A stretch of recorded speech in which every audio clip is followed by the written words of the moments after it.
Hi hello welcome to Haripriya's media. తాను AP PCC చీఫ్గా బాధ్యతలు చేపట్టిన నాటి నుంచి సాక్షి పత్రికలో రోజుకో రీతిగా తనపై దుష్ప్రచారం చేస్తున్నారని పీసీసీ చీఫ్ వైఎస్ షర్మిల అన్నారు. కడపలో నిర్వహించిన కాంగ్రెస్ పార్టీ విస్తృత స్థాయి సమావేశంలో ఆమె పాల్గొని ప్రసంగించారు. ఇప్పుడున్న జగన్ ఎవరో తనకు తెలియదన్నారు. పోనీ ఆయన కొడుకు బతికే ఉన్నాడు, ఆయన కొడుకున్నాడు, పోనీ ఆయన కొడుకు చేత అయినా చెప్పించండి. మీరు మిగతం పంచుకొని పుట్టిన తనపై రోజుకొక దొంగతో జగన్ తిట్టిస్తున్నారని మండిపడ్డారు. ఇష్టం వచ్చినట్లు జోకర్ల చేత, ఎవడి చేత వీలైతే వాడి చేత ఏది కావాలంటే అది మాట్లాడిస్తున్నారే. ఉచ్చం నీచం అవసరం లేదా? ఏం పీక్కుంటారో పీక్కోని అంటూ తీవ్ర వ్యాఖ్యలు చేశారు. కడప తాను పుట్టిన ఇల్లు అని షర్మిల అన్నారు. జగన్ మాదిరి తనకు కూడా ఇక్కడే పుట్టానని, జమ్మలమడుగు ఆసుపత్రిలోనే జన్మించానని చెప్పారు. జగన్ కు పార్టీకి తాను చేసిన సేవలు వైకాపా కార్యకర్తలకు నేతలకు గుర్తులేవన్నారు. తన మీద రోజుకొక కథ అల్లుతున్నారని మండిపడ్డారు.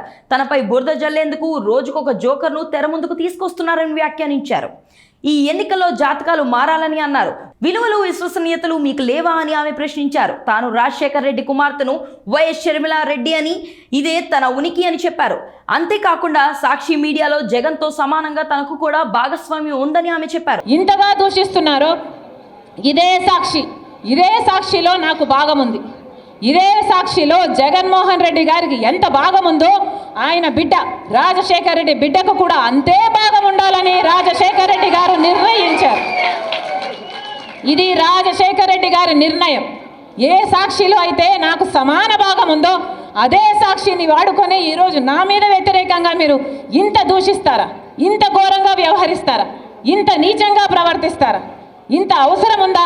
ఇంత నీచానికి దిగజాల్చాల్సిన అవసరం ఉందా?